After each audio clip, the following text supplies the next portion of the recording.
Assalamualaikum warahmatullahi wabarakatuh. Hamdan liman arsala rasulahu bil huda wa dinil haq liyuzhirahu 'alad dini kulli wa kafa billahi syahida. Asyhadu an la ilaha illallah wa asyhadu anna Muhammadan abduhu wa rasuluh.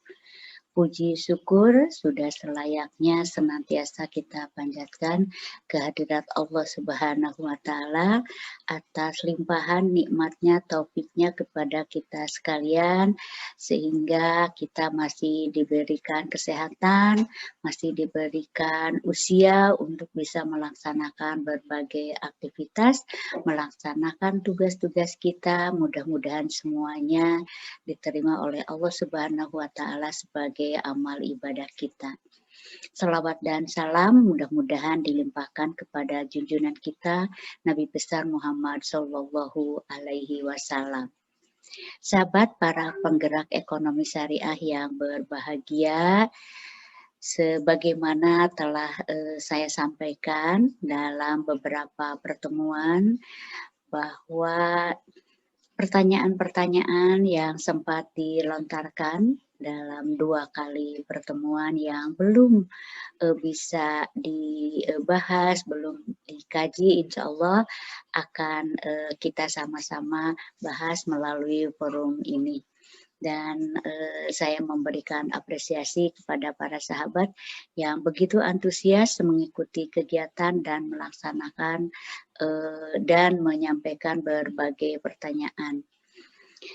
Sahabat yang berbahagia, bincang ekonomi syariah yang dilaksanakan oleh Direktorat Dakwah dan Pemberdayaan Umat Yayasan Darul Hikam Bandung bekerja sama dengan program studi Doktor Ilmu Hukum Pasca Sarjana Unisba.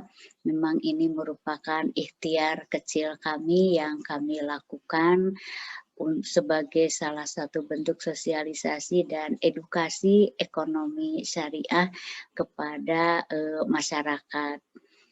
Bicara tentang ekonomi syariah, berbagai forum di berbagai perguruan tinggi, berbagai universitas atau kajian-kajian akademik sudah sangat sering sekali dilaksanakan. Namun maksud kami bincang ekonomi syariah ini kami ingin lebih memperluas jangkauan atau memperluas masyarakat yang bisa mengikuti kegiatan ini sehingga masalah ekonomi syariah tidak hanya saja menjadi kajian di lingkungan akademisi tapi juga di masyarakat umum. Oleh karena itu bincang ekonomi syariah kami mulai dari hal-hal yang mendasar, hal-hal yang fundamental.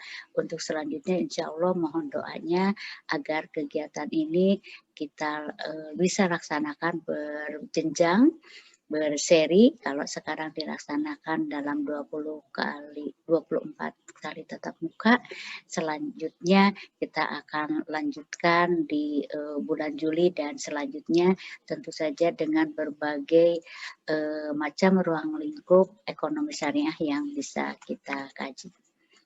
Sahabat penggerak ekonomi syariah yang berbahagia, banyak pertanyaan yang diajukan dan kita akan mulai ya. Yang pertama dari sahabat Ari Asmoro di Bandung. Dan ini juga ada kaitannya dengan pertanyaan dari sahabat Imas Sunengsi. Pertanyaannya, apakah ekonomi syariah sudah dilaksanakan di Indonesia dan apa tantangannya menerapkan ekonomi syariah saat ini? Menjawab bagaimana implementasi ekonomi syariah di Indonesia, tentu saja ini harus melihat dari berbagai faktor ya, berbagai sisi penjelasannya bisa sangat panjang. Sebagaimana dimaklumi bahwa ekonomi adalah merupakan upaya manusia untuk mengelola, memaksimalkan pengelolaan sumber daya untuk mencapai kemakmuran dan kesejahteraan. Dengan demikian sangat luas pengertian ekonomi itu, demikian hal juga dengan pengertian ekonomi syariah. Ekonomi itu dilihat dari ruang lingkupnya bisa berupa produksi, distribusi maupun konsumsi. Bicara tentang produksi, tentu saja ada produksi barang, produksi jasa, kemudian distribusi pun demikian. Nah, bicara tentang ekonomi syariah dalam hal bidang, produksi, baik produksi barang ataupun produksi jasa ini telah dilaksanakan ya, telah dilaksanakan. Untuk produksi barang kita melihat ada, makanan halal ya, ada fashion, ada travel, hotel, ada farmasi dan lain sebagainya. Yang itu sudah dilaksanakan berupaya semaksimal mungkin menerapkan, syarat, kehalalan, produk. Demikian halnya juga dalam jasa, jasa itu juga berbagai, macam, baik jasa di sektor real maupun di sektor keuangan, misalnya perbankan, syariah, pasar modal syariah, asuransi, dan lain sebagainya. Kemudian bicara tentang konsumsi pun banyak ya kita upaya, kita untuk bagaimana mengkonsumsi makanan itu secara, halalan, thayyibah. Nah jadi, sudah banyak aspek-aspek ekonomi syariah yang sudah bisa dilaksanakan. Jika kita kembali ke materinya Ibu Neneng yang, lalu pada pertemuan yang pertama, bahwa dalam ekonomi syariah semua aktivitas ekonomi itu harus dilaksanakan, atas dasar ibadah ya, motivasinya harus ibadah. Nah ini barangkali yang kita memang agak sulit untuk mengukurnya ya, apakah kita melaksanakan transaksi perdagangan, transaksi keuangan, apakah itu melaksanakannya dalam rangka niat, ibadah kepada Allah Subhanahu wa taala atau tidak. Kalau misalnya dilaksanakannya tidak ada motivasi seperti itu, ya berarti itu sudah tidak sesuai ya dengan ekonomi syariah, bahwa semua aktivitas harus dilaksanakan dengan niat ibadah kepada Allah Subhanahu wa taala karena bernilai ibadah maka akan mendapatkan pahala tentu saja keuntungan yang diperoleh bukan hanya di dunia tapi juga di akhirat. Selain niatnya, motivasinya, karena ibadah juga harus dilaksanakan sesuai dengan tata cara yang diatur oleh Allah Subhanahu wa taala. Nah, yang di Indonesia itu sudah dibuat dalam atau menjadi hukum positif baik dalam peraturan perundang-undangan maupun dalam fatwa-fatwa Majelis Ulama. Jadi indikatornya jika kegiatan atau aktivitas kita itu diniati karena ibadah kepada Allah Subhanahu wa taala dilaksanakan sesuai dengan ketentuan Allah, maka tentu saja itu sudah melaksanakan ekonomi syariah. Jadi dengan demikian ya, banyak ya aktivitas yang dilaksanakan, aktivitas-aktivitas atau implementasi, ekonomi syariah. Jika dilihat, dari sisi hukum, implementasi ekonomi syariah itu bisa saja implementasi dalam bentuk peraturan perundang-undangan.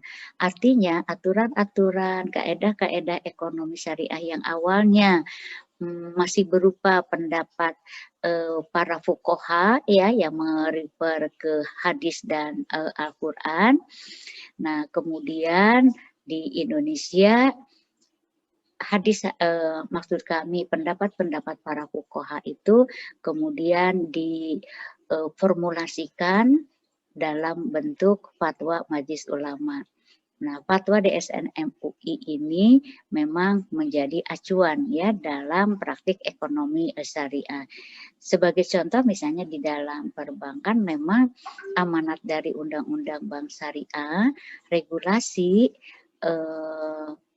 prinsip syariah itu adalah dalam bentuk, fatwa ya yang diamanatkan kepada DSN MUI.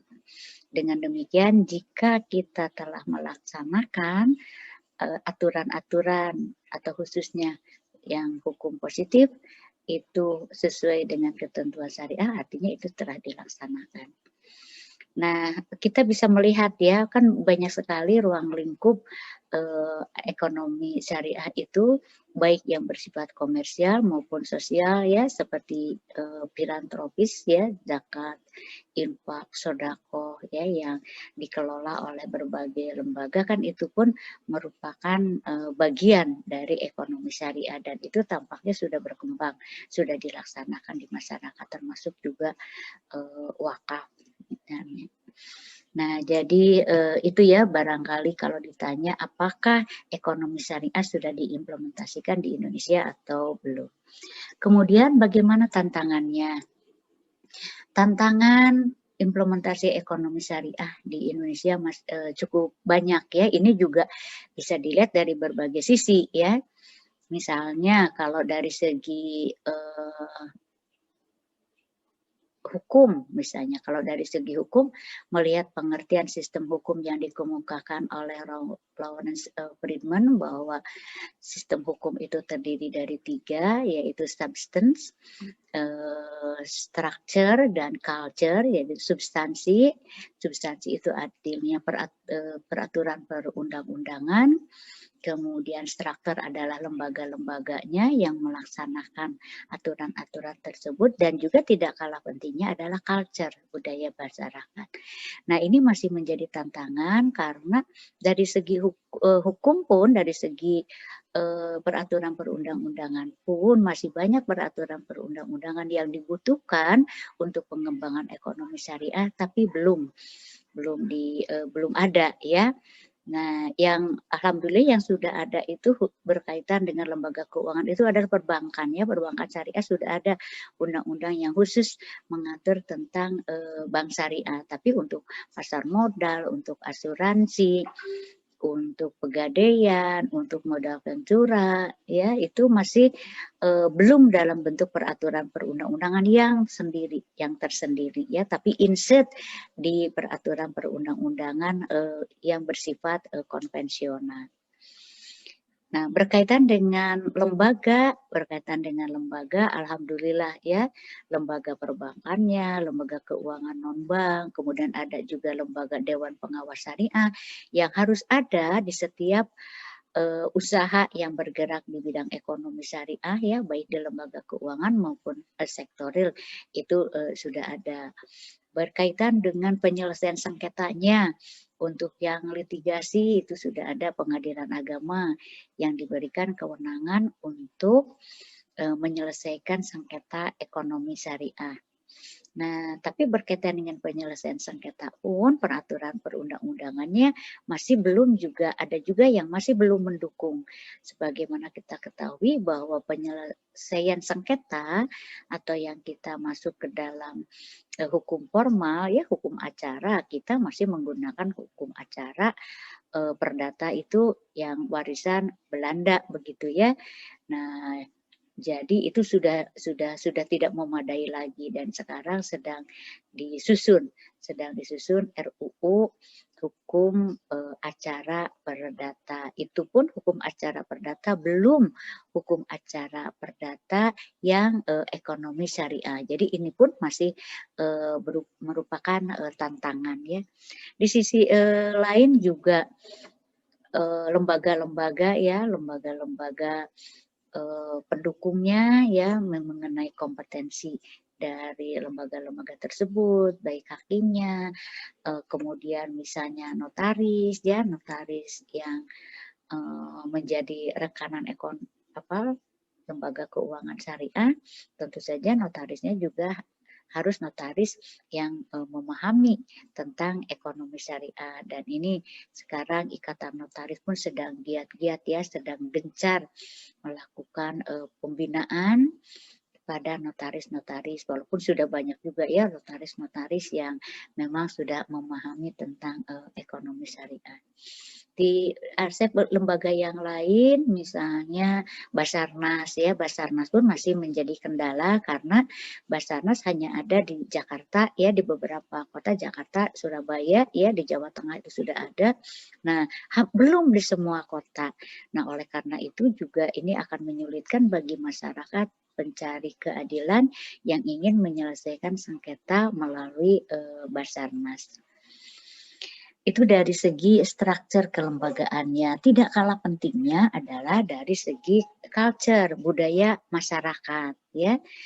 Kita walaupun mayoritas umat Islam beragama Islam, namun demikian pemahaman masyarakat terhadap ekonomi syariah juga masih belum memadai. Ini terlihat dari indeks, ya, indeks literasi masyarakat Indonesia terhadap ekonomi syariah itu masih tergolong rendah. Nah, ini merupakan tantangan yang tersendiri bagi kita untuk mengembangkan ekonomi syariah. Nah, itu dari segi hukum, belum lagi dari sisi manajemen, ya, dari segi IT yang dikuasai misalnya oleh lembaga-lembaga keuangan syariah, kita masih tertinggal, ya, dibanding dengan lembaga yang konvensional. Nah, itu saya rasa tantangan dalam penerapan ekonomi syariah yang bisa saya sampaikan. Kemudian pertanyaan berikutnya dari sahabat Indra Haryanto. Katanya, saya pernah mendengar bahwa ekonomi syariah tahan terhadap krisis yang melanda Indonesia bahkan dunia. Pertanyaannya, bagaimana hal itu bisa terjadi? Sahabat Indra dan sahabat yang lain, kalau kita kembali melihat kepada konsep dari ekonomi syariah, ya, ekonomi syariah yang berbasis tadi bersumber dari Al-Quran dan hadis Nabi, ya, kemudian juga dengan hasil ijtihad para ulama, ini menunjukkan bahwa ekonomi syariah itu memang berbasis keadilan. Kita melihat, ya, dapat terlihat dari berbagai akad, ya, berbagai transaksi yang diperkenankan dalam ekonomi syariah. Makanya kita mengenal ada akad yang berbasis syirkah, ya, syirkah atau bagi hasil, misalnya profit sharing, ya, loss and profit sharing, atau dengan menggunakan sistem revenue sharing dan lain sebagainya. Dari syirkah ini ada berbagai akad, ada akad mudharabah, ada musyarakah, bahkan dalam perkembangannya ada multi akad, ya. Jadi sekarang lembaga keuangan itu lebih kreatif lagi memberikan jasa produk perbankan syariah, ya, yang tentu saja semuanya tidak keluar dari prinsip-prinsip syariah. Sebagai contoh, misalnya dalam penghimpunan dana pada bank syariah, ya. Kalau pada bank konvensional tentu saja tabungan, giro, deposito itu semuanya berbasis bunga, sehingga nasabah penyimpan bunga akan mendapatkan insentif berupa bunga. Pada bank syariah hal ini tentu saja merupakan suatu larangan, ya. Namun demikian banyak akad dalam penghimpunan dana yang ditawarkan yang tidak berbasis bunga, tentu saja, ya. Ada yang berbasis syirkah, dalam hal ini mudharabah misalnya untuk tabungan dan untuk deposito. Ada yang berbasis wadiah atau titipan. Untuk yang berbasis mudharabah, nasabah yang menyimpan dana pada bank itu mendapatkan bagi hasil. Nah, bagi hasil ini tentu saja sangat dipengaruhi oleh keuntungan yang diperoleh oleh bank. Jika bank mendapatkan keuntungan yang besar, maka nasabah penyimpan dana itu akan dapat mengambil dananya, ya, disertai dengan bagi hasil. Nah, tentu saja ini ada nilai keadilannya. Jadi jika bank keuntungan dia besar, maka bagi hasilnya juga besar. Tidak bank keuntungnya besar, tapi bagi hasil bagi nasabah kecil, atau banknya mendapatkan kerugian, tapi nasabah tetap saja mendapatkan bagi hasilnya yang besar, tidak seperti itu. Nah, di sini aspek keadilan. Demikian halnya juga dalam penyaluran dana, ya, atau lending. dalam bentuk pembiayaan, terutama pembiayaan yang berbasis syirkah. Pembiayaan yang berbasis syirkah yaitu musyarakah atau mudharabah, nasabah yang mengajukan pembiayaan kepada bank ini terutama untuk usaha yang produktif ya, karena bank syariah atau ekonomi syariah sangat-sangat mendukung usaha-usaha yang produktif ya. Nah, untuk yang usaha yang produktif ini, maka nasabah yang meminjam dana kepada bank harus mengembalikan pembiayaannya disertai dengan bagi hasil. Oleh karena itu, jika usaha nasabah itu mendapatkan keuntungan yang besar, maka bagi hasilnya akan besar juga kepada bank. Tapi jika kecil, ya kecil juga. Bahkan jika nasabah itu mengalami kerugian, bukan karena moral hazard, maka bank harus membantu bank tersebut, nasabah tersebut. Nah, disinilah yang menyebabkan bank syariah itu terhindar dari negatif spread ya.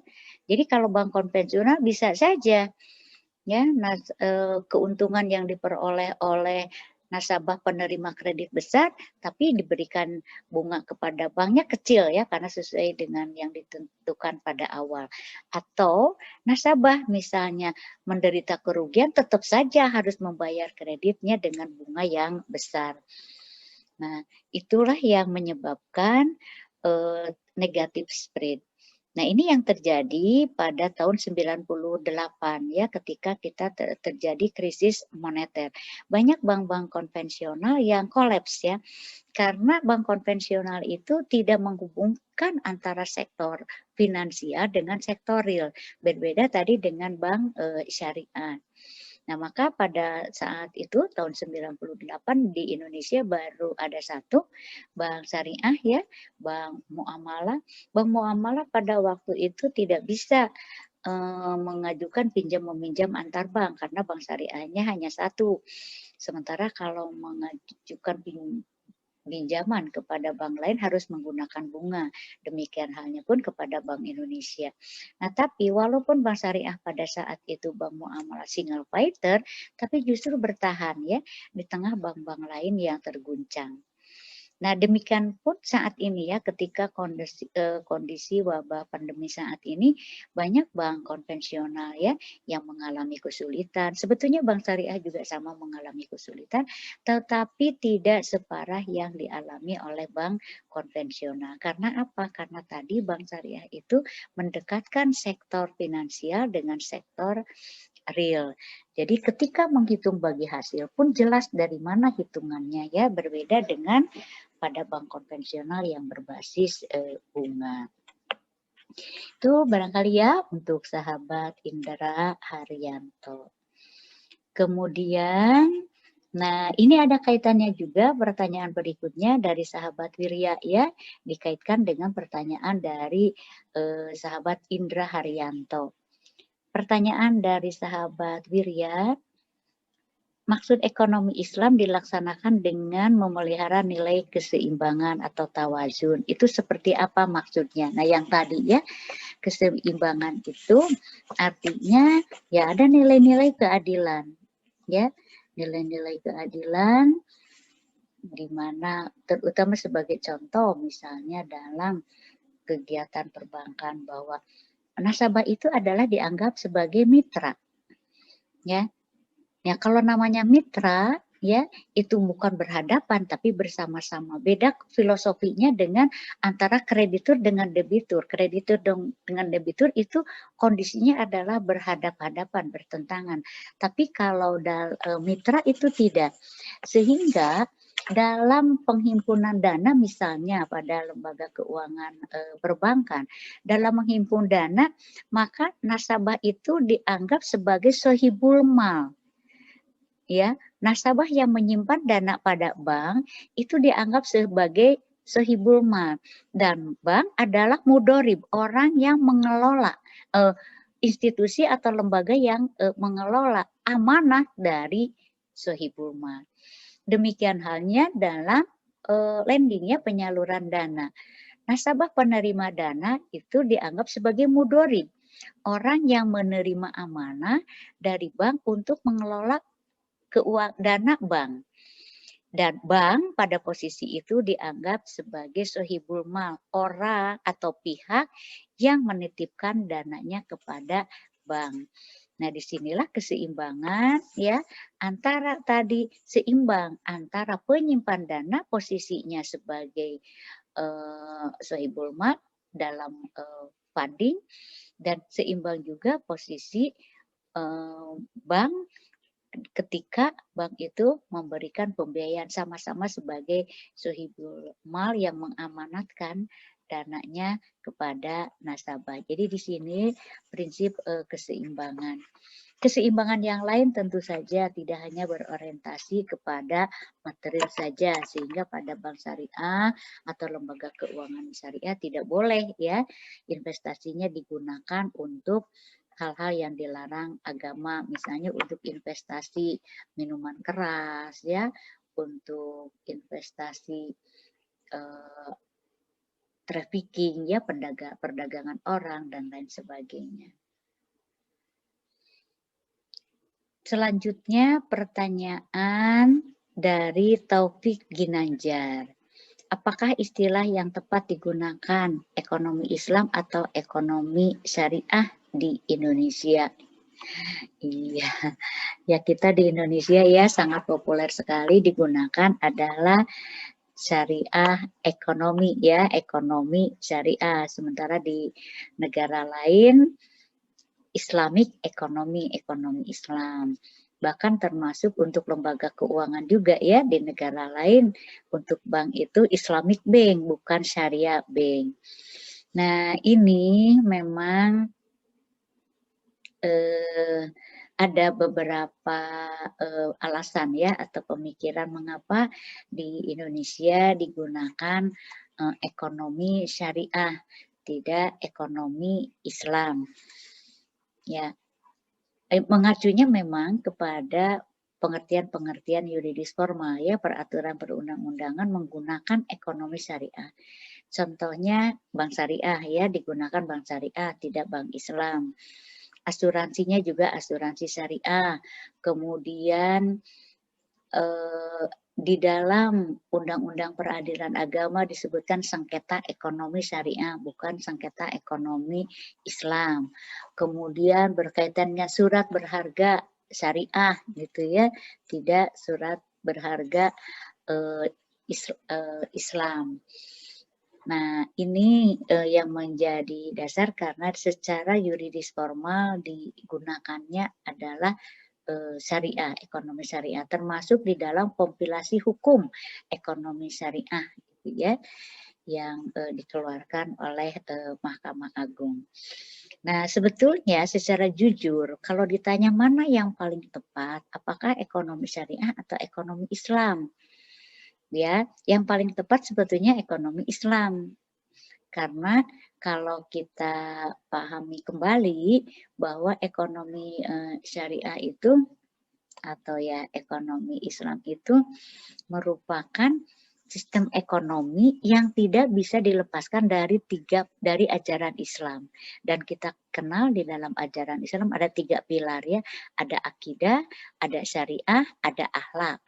Dan ekonomi itu merupakan bagian dari syariah yang harus mengacu atau berlandaskan kepada tauhid, kepada akidah ya, karena ekonomi Islam salah satu lagi pembedanya ya dengan ekonomi konvensional, hubungannya tidak hanya hubungan horizontal ya antara orang dengan orang, tapi secara vertikal juga ada nilai-nilai supranaturalnya gitu ya, berkaitan dengan Allah pencipta.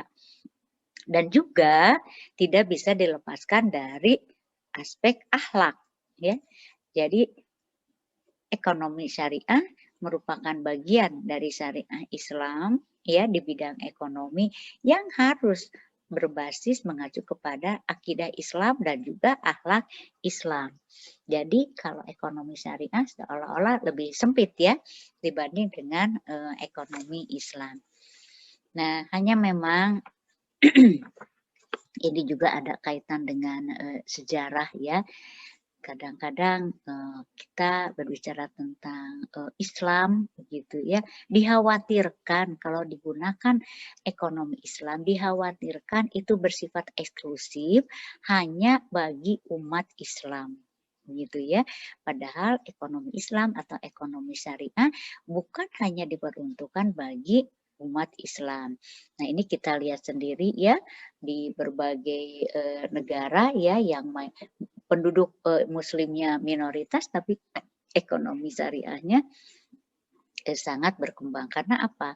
Walaupun mereka melaksanakan aktivitas ekonomi itu bukan karena keyakinan, bukan karena takut riba, takut maisir gharar, bukan, tapi karena betul-betul melihat bahwa ekonomi syariah itu memang menguntungkan ya dan adil begitu ya.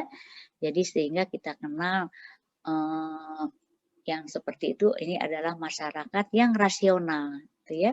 Masyarakat yang rasional yang melihatnya dari sisi keuntungan ya, keuntungan buat mereka bersifat menguntungkan dan adil. Nah, dan memangnya harus seperti itu ya di dalam praktek mengenai ekonomi syariah itu, sehingga kita melaksanakan aktivitas ekonomi syariah itu bukan hanya semata-mata karena ikatan keislamannya saja, tapi juga kalau dilaksanakan dengan baik, pasti ekonomi dan sesuai dengan ketentuan, pasti ekonomi syariah itu akan menguntungkan. Nah, kalau misalnya sekarang masih belum seperti itu, nah ini adalah menjadi tugas kita ya, baik para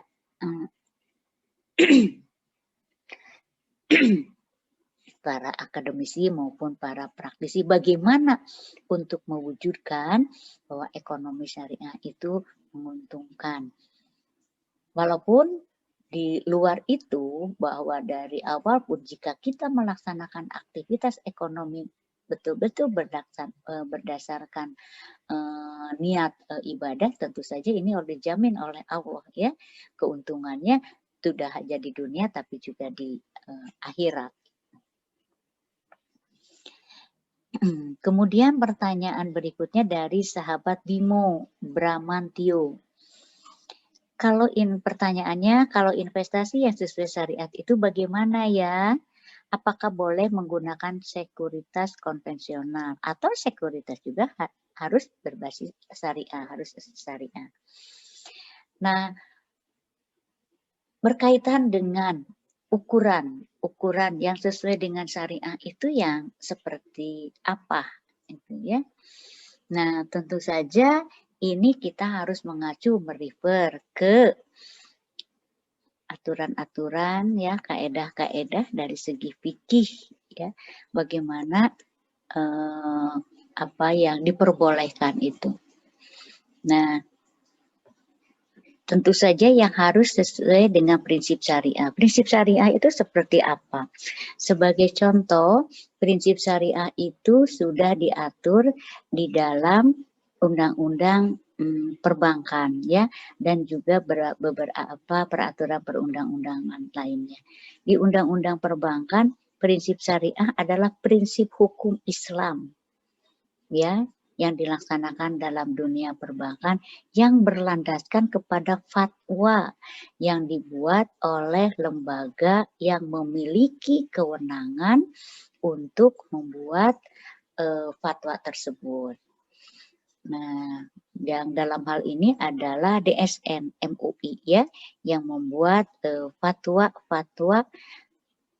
Demikian halnya juga fatwa mengenai ekonomi syariah, baik untuk lembaga keuangan maupun untuk lembaga di luar atau untuk lembaga-lembaga yang bergerak di sektor real. Nah, contohnya misalnya sekarang berkaitan dengan vaksin ya.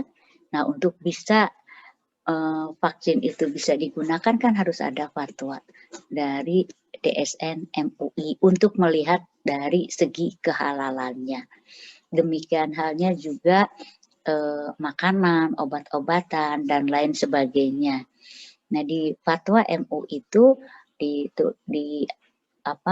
diatur ya, diberikan putusan apakah itu diperbolehkan atau tidak. Kan setelah tentu saja ini setelah dilakukan penelitian. Jika di dalam lembaga keuangan, misalnya di dalam undang-undang perbankan itu di dalam penjelasan disebutkan bahwa bank syariah tidak boleh melaksanakan kegiatan yang mengandung unsur riba, gharar, maisir, dan zalim. Nah, jadi tidak boleh melaksanakan kegiatan yang seperti itu. Demikian halnya pun dalam investasi ya. Investasi misalnya di pasar modal misalnya ya.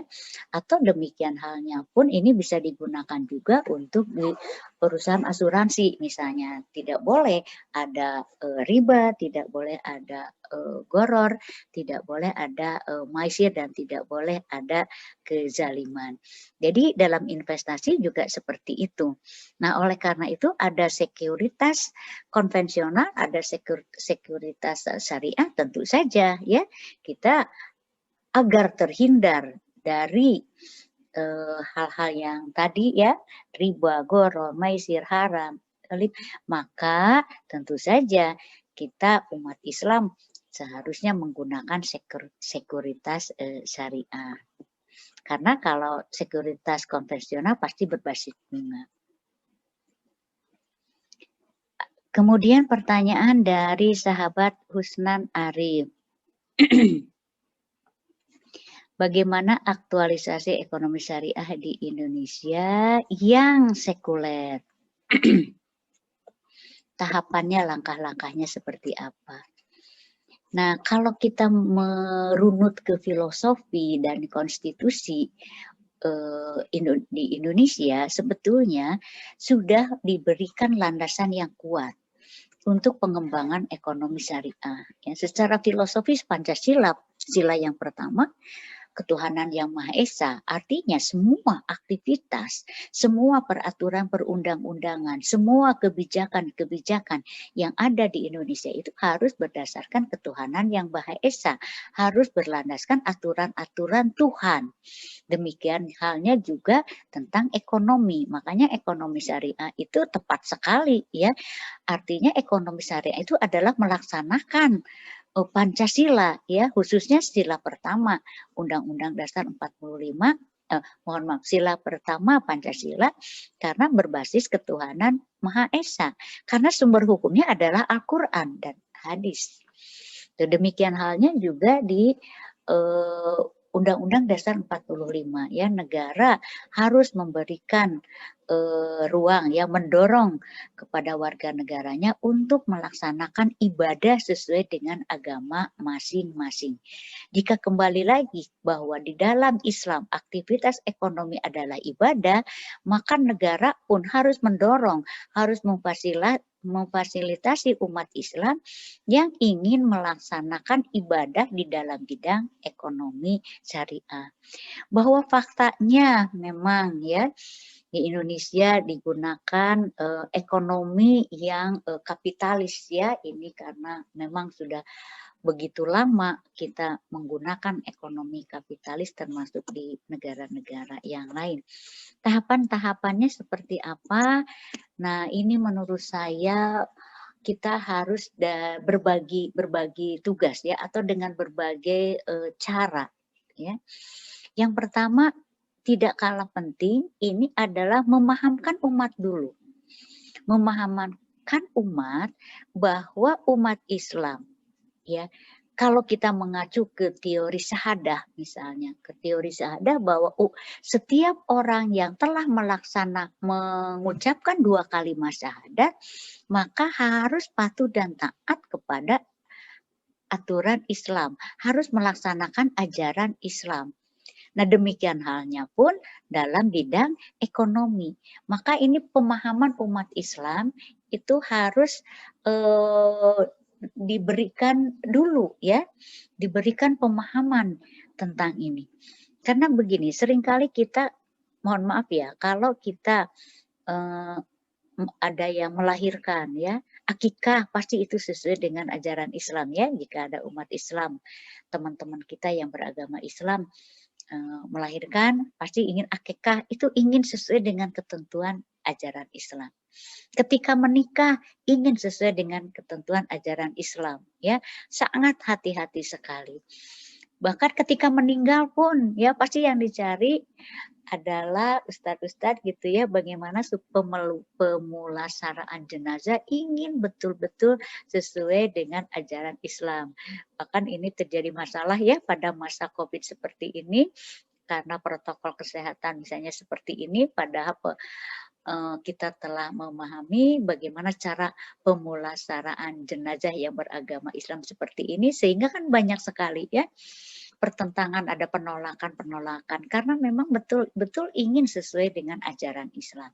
Nah, sebetulnya demikian halnya pun dalam ekonomi, dalam politik, dalam pendidikan ya, harusnya kita juga sama ingin sesuai dengan ajaran Islam supaya kita bisa melaksanakan perintah Allah ya, udhulu fissilmi kafa, masuklah kamu sekalian dalam ajaran Islam atau kepada Islam secara kafa, secara keseluruhan, artinya dalam seluruh aktivitas termasuk juga aktivitas ekonomi. Nah, tapi dalam ekonomi relatif ya, umat Islam tampaknya masih belum memiliki, banyak yang masih belum memiliki pemahaman tentang itu. Sehingga kadang-kadang kita ya halal haram itu masih dilanggar begitu ya, atau ada riba, ada maisir juga masih kurang diperhatikan. Nah, itu dari segi masyarakat.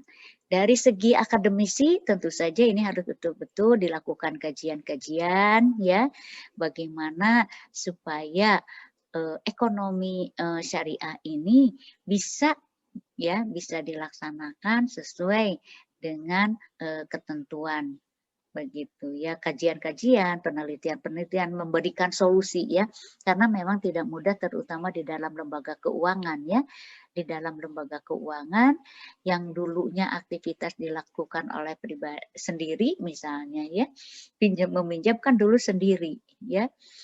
Pegadaian dulu dilaksanakan oleh individu, oleh perorangan pada masa Rasulullah itu.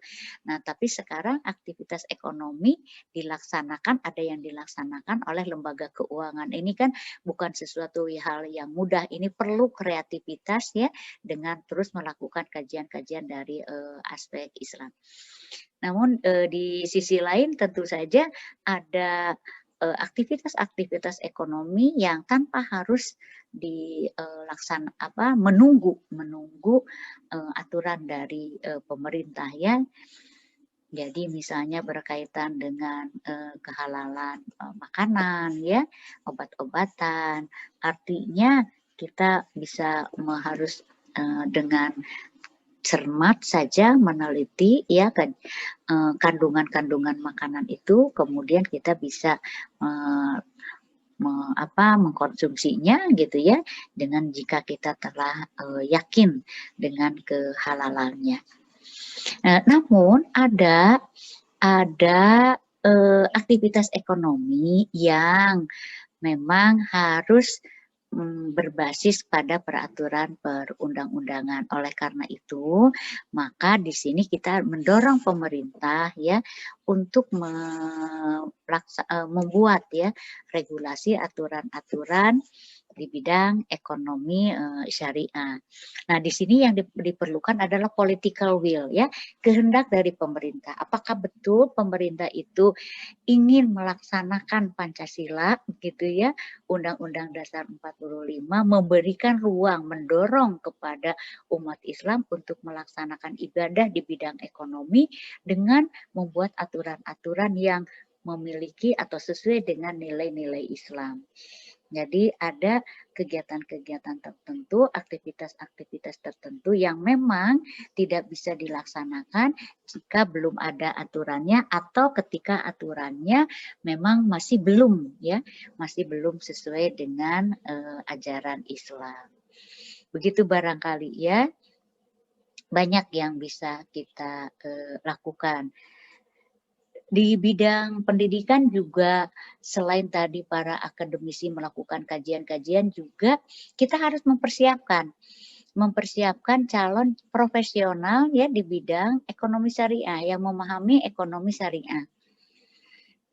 Pada awal-awal pengembangan ekonomi lembaga keuangan syariah di Indonesia khususnya perbankan, kita belum memiliki prodi-prodi, fakultas-fakultas ya yang concern gitu ya, yang memiliki tujuan untuk menciptakan lulusannya ya yang memahami ekonomi syariah, sehingga pada saat itu banyak lembaga-lembaga keuangan syariah itu yang diisinya oleh mereka yang dari segi pendidikan tidak dibekali itu gitu ya. Nah, tapi alhamdulillah sekarang mulai banyak ya prodi-prodi di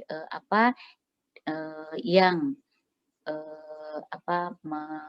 kurikulumnya yang tujuannya menciptakan alumni-alumni yang memahami ya atau menjadi profesional ya di bidang ekonomi syariah. Jadi begitu ya langkah-langkahnya. Nah, ini kita berbagi kalau berkaitan dengan pemahaman masyarakat terhadap ekonomi syariah, di sini peran para ulama ya, para dai ini sangat-sangat diperlukan sekali karena langsung menyentuh masyarakat. Nah, dan ini kita sangat kita sangat berharap sekali ya para dai ada kajian-kajian selain masalah akidah, selain masalah ibadah begitu ya. Masalah muamalah khususnya masalah ekonomi syariah itu menurut saya harus menjadi kajian-kajian dakwah juga para dai, para asatid ya. Dan kalau dilihat dari presentasinya ini relatif sangat kecil sehingga seolah-olah bicara tentang ekonomi syariah itu kajiannya ada di kampus ya, tidak di masjid-masjid, tidak di majlis taklim. Nah, jadi kita dengan berbagai macam cara ya untuk mengembangkan ekonomi syariah di Indonesia. Nah, kemudian pertanyaan berikutnya dari sahabat Mirna Siti Fatima. Pertanyaannya, apa perbedaan dan persamaan kebijakan fiskal konvensional dan kebijakan fiskal Islam? Nah, mungkin kita mulai dulu dari persamaannya ya. Kalau dari persamaannya, fiskal syariah dan fiskal konvensional sama-sama ya menganalisis dan membuat kebijakan di bidang ekonomi ya. Ekonomi makro berkaitan dengan perpajakan, berkaitan dengan pembelanjaan. Nah, sama-sama ya. Sama-sama menganalisis dan membuat kebijakan ekonomi. Nah, perbedaannya apa?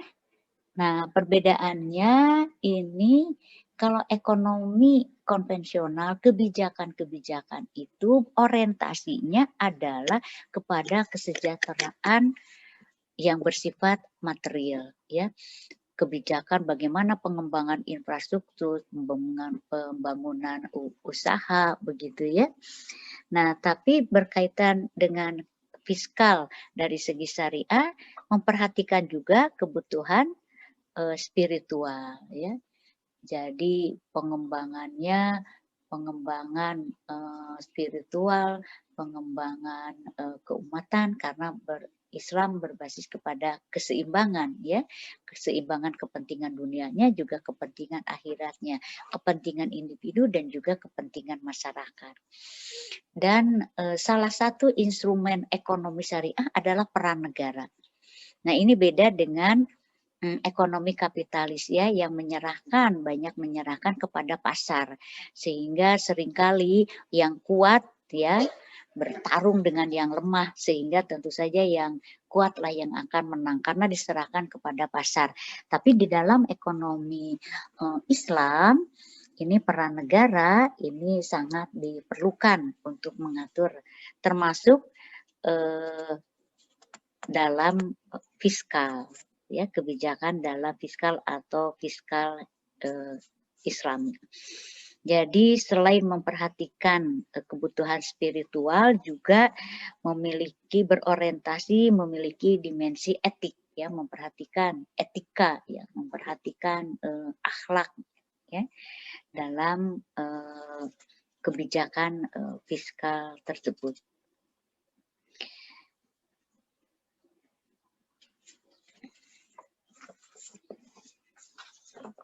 Selanjutnya pertanyaan dari sahabat Tri Adi Putra SSI/SHMMMH. Pertanyaannya, apakah kepailitan ekonomi syariah harus diputus di pengadilan agama? Nah, amanat dari Undang-Undang Pengadilan Agama bahwa pengadilan agama menyelesaikan sengketa ekonomi syariah. Namun berkaitan dengan kepailitan ini hingga saat ini belum diselesaikan di pengadilan agama ya, ini sesuai dengan amanat dari undang-undang kepailitan ya, undang-undang kepailitan diselesaikannya masih di pengadilan umum. Nah, ini pun memang selain dari amanat undang-undang, memang dari segi hukum acara perdata ya yang tadi saya sampaikan, memang belum ada hukum acara perdata untuk penyelesaian ekonomi syariah. Nah, jadi ini sebetulnya kembali lagi kepada political will dari pemerintah. Mau diberikan kepada siapa kompetensi pengadilan untuk menyelesaikan kepailitan ini dan juga beberapa sengketa ekonomi syariah lainnya. Kalau pertanyaannya tentang kesiapan SDM di pengadilan agama, menurut saya itu bukan masalah ya, karena Mahkamah Agung ya gencar memberikan pelatihan ekonomi syariah bagi hakim-hakim ya. Tapi kembali lagi mudah-mudahan ini tidak ada konflik interest ya antara kepentingan antara pengadilan satu dengan pengadilan yang lain, dan juga bergantung tadi political will pemerintah mau seperti apa gitu ya, dan nanti dituangkan dalam peraturan perundang-undangan. Kemudian pertanyaan dari sahabat Soritua Ahmad Ponorogo, dari Ponorogo ya, alhamdulillah ini dari jauh. Pertanyaannya, bagaimana keadilan dan kesejahteraan bisa tercapai apabila konsep dan sistem ekonomi Islam belum terlaksana dengan baik? Ya, tentu saja ya, kita sangat berharap sistem ekonomi Islam bisa dilaksanakan ya di bumi Indonesia ini. Nah, kenyataannya memang seperti ini ya. Jika kita tidak seutuhnya melaksanakan sistem ekonomi Islam, kondisi saat ini seperti tadi saya sampaikan dari segi peraturan perundang-undangan, khusus misalnya yang mengatur perbankan syariah saja itu masih banyak PR ya. Misalnya yang berkaitan dengan hak tanggungan, berkaitan dengan fidusia, tadi berkaitan dengan kepailitan, berkaitan dengan undang-undang jabatan notaris, berkaitan dengan eksekusi ya, eksekusi atau sistem penyelesaian sengketa melalui arbitrase ya. Nah, itu masih menjadi masalah. Oleh karena itu sebetulnya tentu, tapi kita tidak membuat kita patah semangat ya. Kita tidak patah semangat sehingga kita meninggalkan ekonomi syariah. Nah, ini adalah proses ya. Proses kita perjuangan gitu ya. Barangkali ingat ada usul fikih ya. Malam yudrok kulu, la yudrok kulu. Jika kita tidak bisa melaksanakan seluruhnya, maka jangan tinggalkan seluruhnya. Oleh karena itu kita berikhtiar ya, karena tugas kita kan hanya berikhtiar ya. Kalau ya, kita lanjutkan pertanyaan dari sahabat Suseno, ini pertanyaan-pertanyaannya banyak pertanyaan-pertanyaan yang berkaitan dengan upaya pengembangan ekonomi syariah di Indonesia, ya. Saudara Suseno menanyakan, apakah ekonomi syariah dapat diimplementasikan secara kafah di Indonesia dengan kondisi masyarakat yang heterogen dan majemuk, ya, serta dihadapkan pada revolusi industri 4.0 yang cenderung sekuler. Nah, kalau melihat masyarakat yang heterogen, barangkali kita bisa melihat tetangga, ya, negara tetangga, ya, Malaysia yang sama juga heterogen. Bahkan penduduk yang beragama Islamnya relatif lebih sedikit, ya, berbeda dengan Indonesia yang mayoritas beragama Islam. Nah, tapi khusus berkaitan dengan perbankan itu saat ini sudah market share-nya udah di atas 20%. Begitu, ya. Sama heterogen, bahkan penduduk muslimnya minoritas, ya, tapi market share dari bank syariah itu di atas 20% karena memang startnya lebih dulu dibanding dengan di Indonesia. Nah, menurut saya, ya, ini bukan hal yang mustahil. Kembali lagi, ini harus kerja keras semua pihak. Tidak bisa hanya pemerintah saja atau negara saja, gitu. Tidak bisa kalangan akademisi saja, tapi juga ini dukungan dari masyarakat.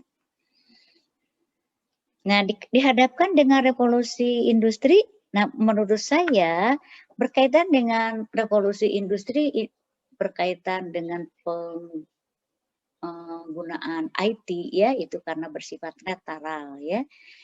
Islam sangat menganjurkan pengembangan ilmu pengetahuan dan teknologi. Namun tentu saja, nah, kita yang harus menguasai. Memang kita sangat prihatin, ya. Islam itu menurut saya, sepengetahuan saya, agama yang sangat-sangat mendorong pengembangan ilmu pengetahuan dan teknologi. Ya, namun sangat disayangkan, ya, kita jauh tertinggal dari segi teknologi.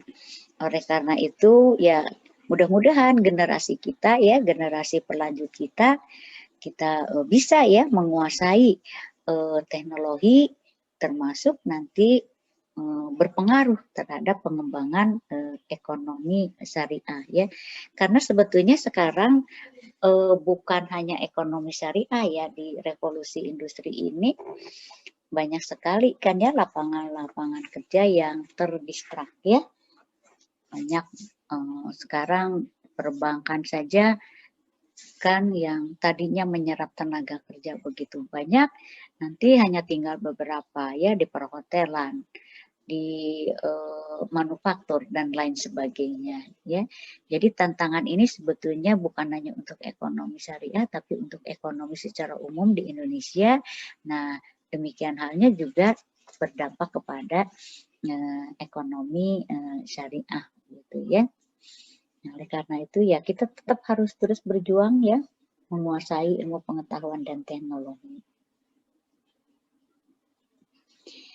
Kemudian dari sahabat Mustafa Abdul Yasir. Pertanyaannya, bagaimana pengembangan ekonomi syariah jika dikaitkan dengan surat Al-Baqarah ayat 120. Walan tardo angkal Yahud walan nasoro hatta tatabi'a millatahum. Orang-orang Yahudi dan Nasrani tidak akan rela kepadamu Muhammad sehingga engkau mengikuti agama mereka.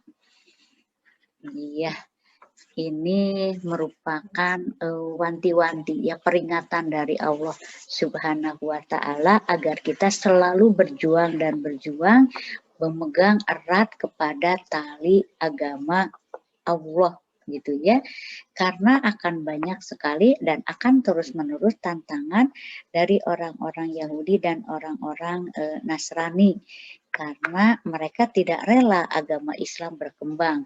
Mereka tidak rela ekonomi Islam, ekonomi syariah berkembang.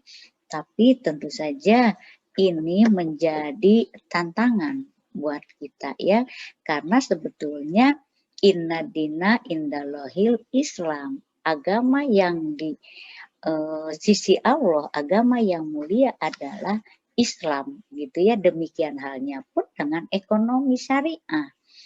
Ekonomi syariah yang bersumber dari Al-Quran dan hadis, yang bersumber dari Khalik pencipta. Maka itu menjadi ekonomi yang diridhoi Allah. Oleh karena itu, ya ini menjadi tantangan untuk kita, bagaimana kita bisa mengembangkan ekonomi syariah. Ya.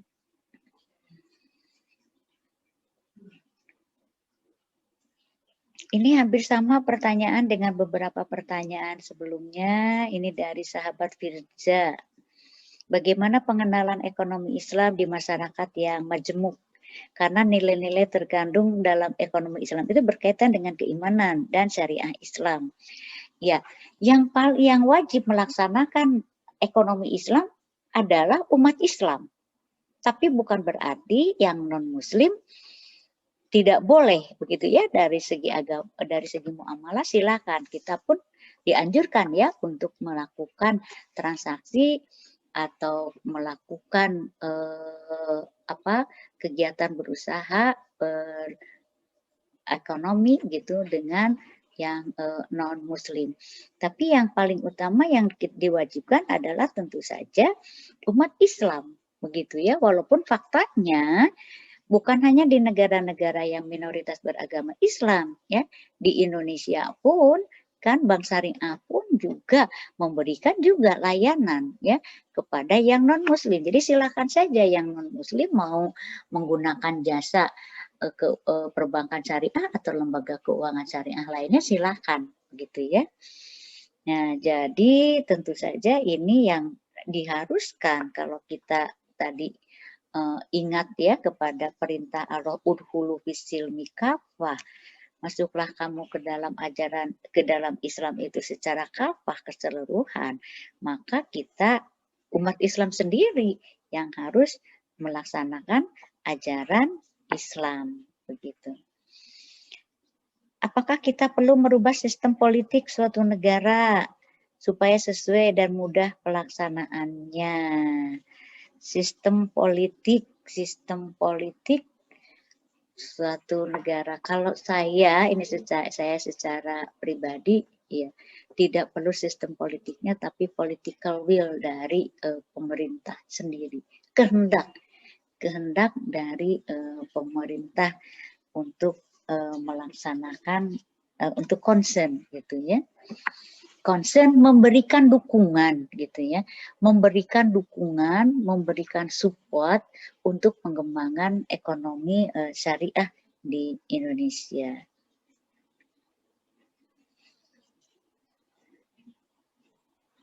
Kemudian pertanyaan dari sahabat Kusnadi Adam berkaitan dengan merger bank syariah ya, apa efeknya terhadap masyarakat Muslim? Sementara kesadaran masyarakat Muslim masih sangat minim terhadap bank syariah.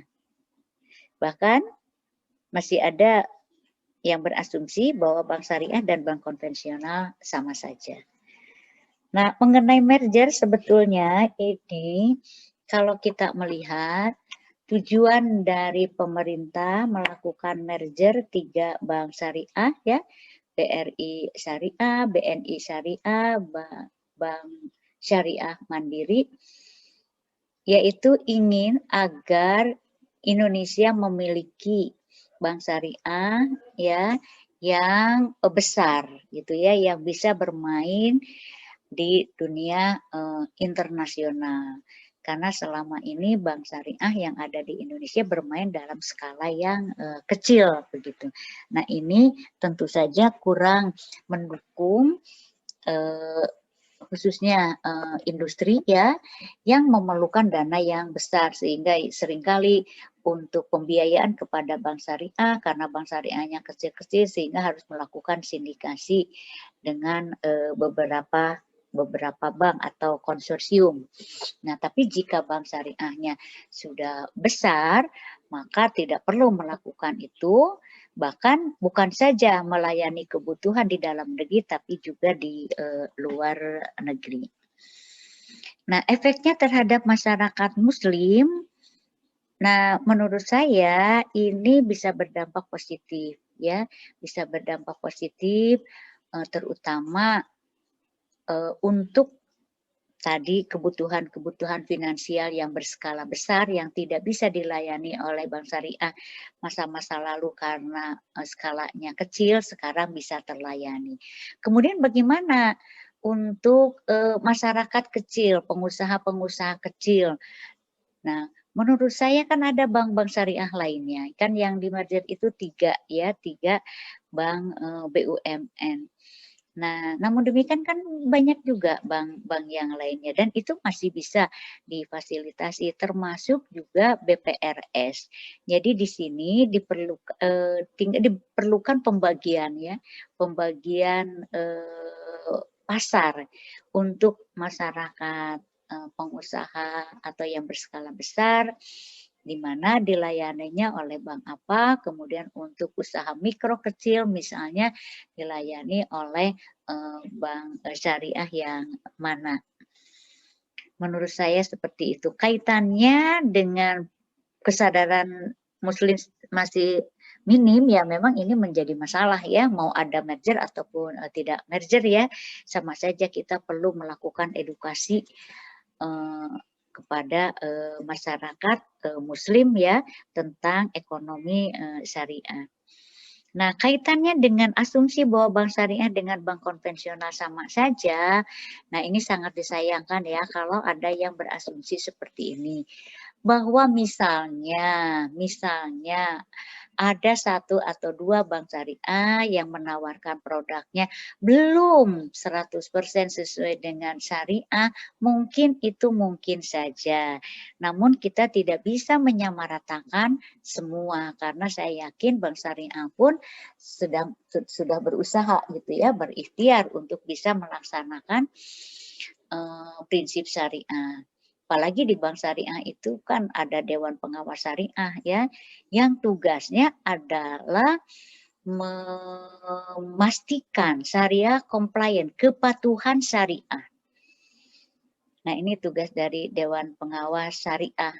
Nah, bahkan baik Dewan Pengawas Syariah atau bank syariah yang dalam beroperasinya, dalam operasionalnya melanggar ketentuan prinsip-prinsip syariah atau melanggar syariah komplain itu bisa dikenakan sanksi ya oleh OJK.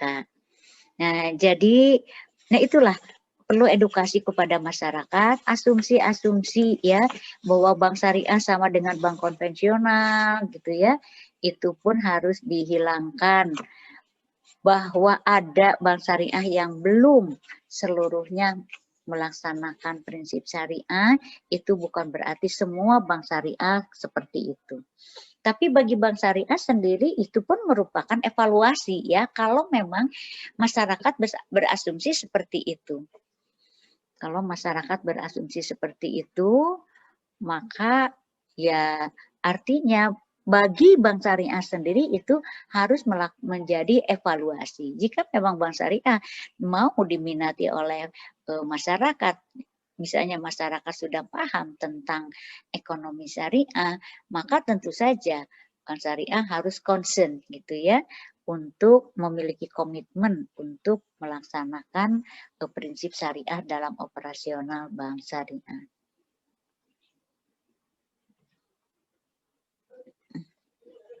Ini hampir sama ya pertanyaan berikutnya dari sahabat Mimin Amiril Amsar SHSHI dari program Magister Hukum Universitas Galuh Ciamis. Mengapa perbankan yang berlabel syariah masih ada sebagian yang menerapkan sistem konvensional? Itu ya ini memang banyak faktor ya, banyak faktor.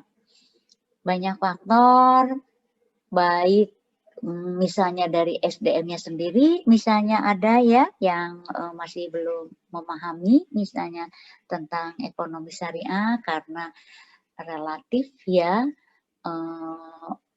SDM berkaitan dengan ekonomi syariah ini mungkin baru sekitar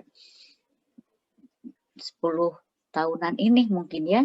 Tadi telah saya sampaikan pada awalnya mereka yang bergerak di bidang bank syariah atau lembaga keuangan syariah itu awalnya adalah mereka yang bekerja di institusi-institusi keuangan konvensional ya, sehingga mungkin tidak mudah juga untuk bisa merubah mindsetnya tentang ekonomi syariah. Walaupun, nah kalau sekarang udah banyak ya pelatihan ya, baik untuk notarisnya, untuk bankirnya, untuk hakimnya, untuk misalnya di lelangnya begitu ya, yang berkaitan dengan hak tanggungan dan lain sebagainya. Jadi kalau masih ada penerapan sistem konvensional pada bank syariah, yaitu kemungkinan masih ada ya. Dan kita jangan tinggalkan ya, jangan karena ada bank syariah yang misalnya belum murni sesuai dengan syariah, kemudian kita tinggal ke konvensional. Kalau begitu nanti siapa yang akan mengembangkan bank syariah di Indonesia?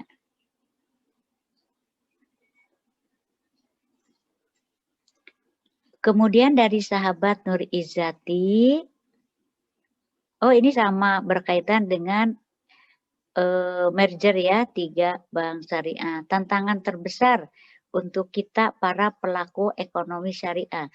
Berkaitan dengan merger, tantangan terbesar bagi para pelaku ekonomi syariah. Tantangan atau ini bahkan merupakan peluang ya untuk para pelaku ekonomi syariah yang memerlukan jasa perbankan syariah yang berskala besar. Menurut saya merger ini merupakan salah satu solusi ya. Nah, kalau para bankir syariah mungkin ini akan menjadi tantangan mungkin ya, karena berhadapan dengan bank syariah hasil merger mungkin ya, jika pelaku usahanya bergerak di bidang perbankan syariah gitu ya. Tapi kalau pelaku ekonomi syariah, kan pelaku ekonomi syariah itu sangat beragam ya. Pelaku ekonomi syariah, hotel misalnya, hotel syariah, kemudian travel ya, makanan, fashion, kan itu ekonomi syariah. Sebetulnya ini bisa menjadi peluang ya untuk memanfaatkan bank syariah hasil merger tersebut. Tapi kalau untuk pelaku perbankan syariah, mungkin ini akan menjadi tantangan ketika ada bank hasil merger yang berskala besar. Itu akan menjadi kompetitor mungkin ya. Nah, tapi menurut saya ya bersaing dengan sehat ya. Dan tadi kita berbagi pangsa ya, berbagi pangsa dengan keunggulan dari produk masing-masing.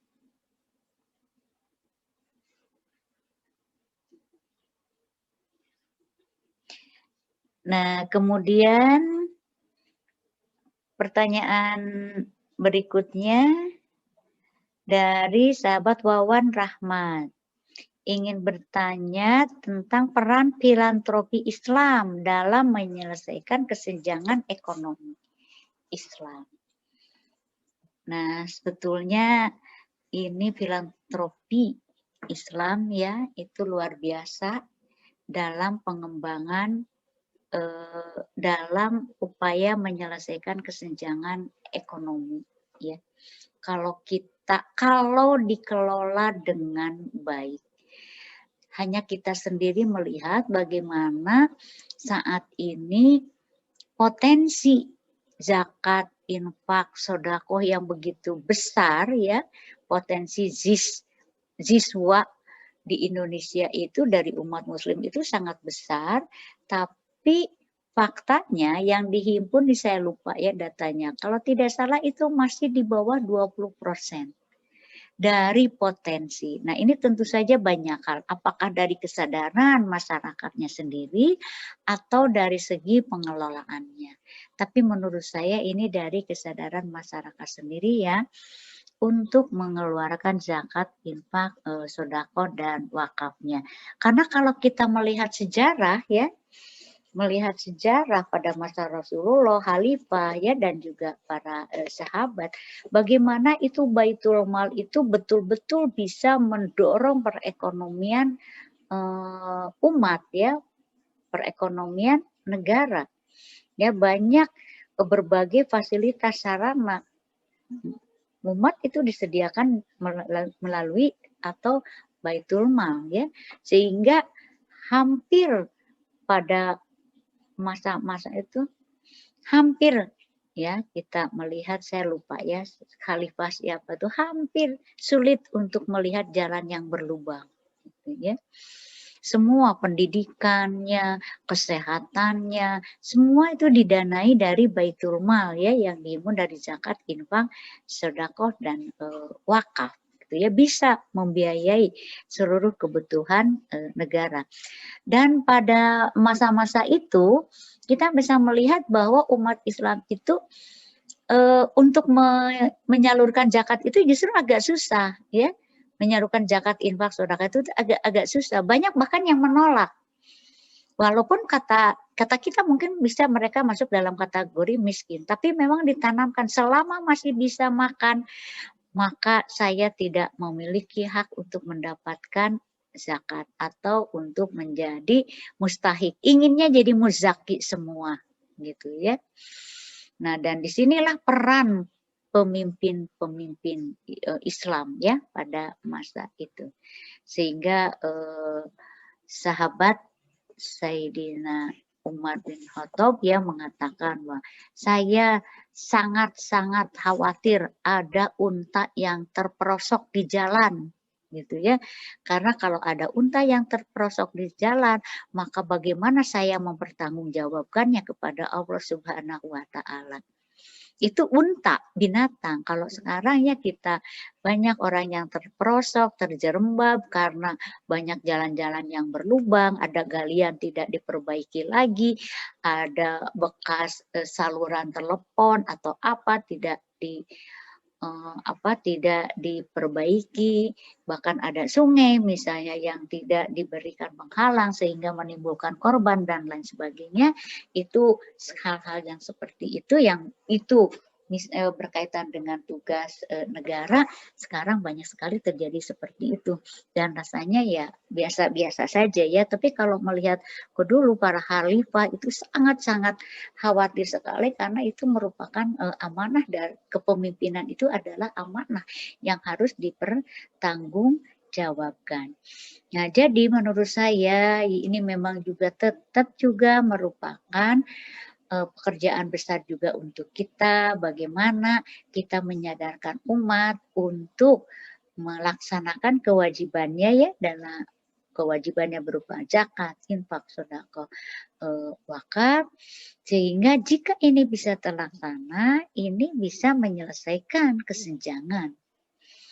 Nah, oleh karena itu kita dorong juga ya lembaga-lembaga seperti lembaga amil zakat ya, untuk bisa bekerja secara profesional, bekerja dengan amanah sehingga masyarakat percaya, sehingga bisa menghimpun dana dan bisa menyalurkannya untuk masyarakat ya yang memerlukan, sehingga dengan demikian akan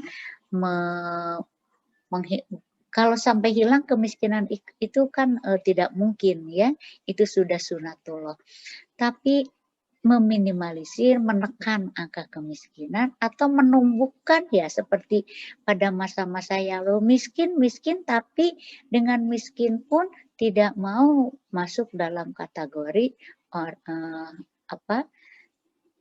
mustahik ya, karena punya kesadaran yang kuat, saya masih bisa zakat, saya masih bisa makan gitu. Beda dengan sekarang ya, banyak orang kaya gitu ya, gelangnya banyak, bajunya bagus-bagus, tapi ketika ada pembagian zakat misalnya ya, kumpul apa, wah itu rame-rame begitu ya, sampai berdesakan lah, sampai ini sampai itu.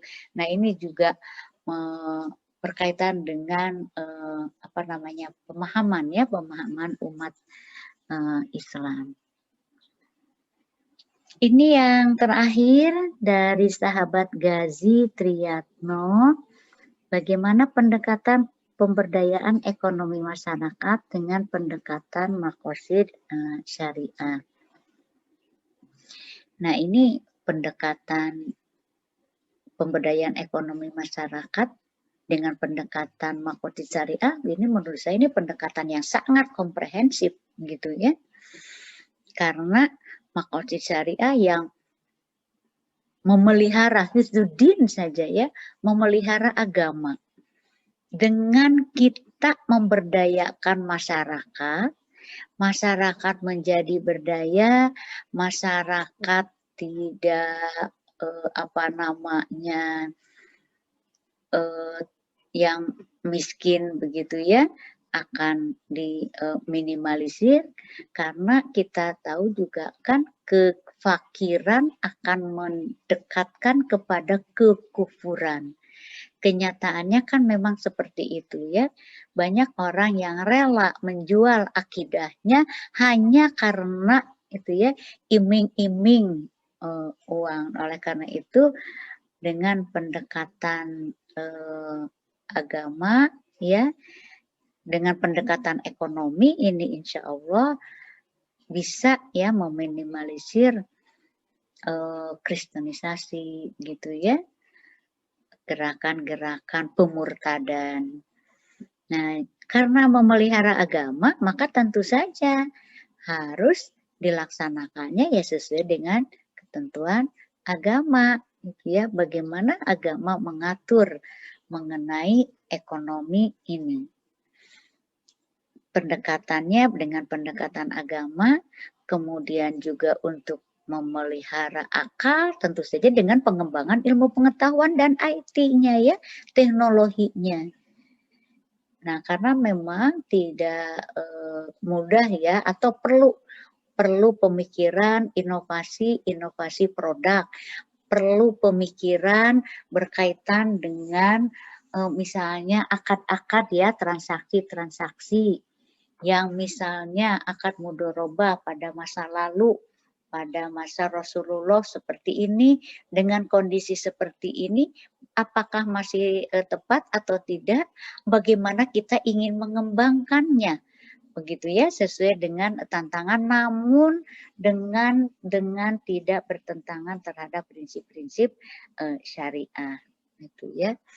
Bahkan sekarang makosid syariah ya, dengan hifdzuddin, hifdzunas ya, menjaga jiwa, kemudian menjaga keturunan, menjaga akal, juga sekarang menjaga lingkungan, itu ya. Jadi ada nambahan juga ya, makosid syariah juga kita harus menjaga lingkungan. Jadi pemberdayaan ekonomi masyarakat juga sama, harus memperhatikan lingkungan ya. Apalagi kita sekarang sudah semakin merasakan bagaimana karena kekurang pemahaman atau pengelolaan yang kurang baik terhadap lingkungan, sehingga berdampak ya banyak bencana alam ya, yang antara lain diakibatkan oleh karena kita tidak bisa memelihara lingkungan. Barangkali ini yang bisa saya sampaikan dalam kesempatan ini. Saya yakin sangat tidak puas, masih banyak kekurangannya. Mudah-mudahan ya saudara tidak puas, sehingga kita terus bersama menggali dan menggali lagi. Wallahu a'lam bishawab, billahi bisabil haq. Assalamualaikum warahmatullahi wabarakatuh.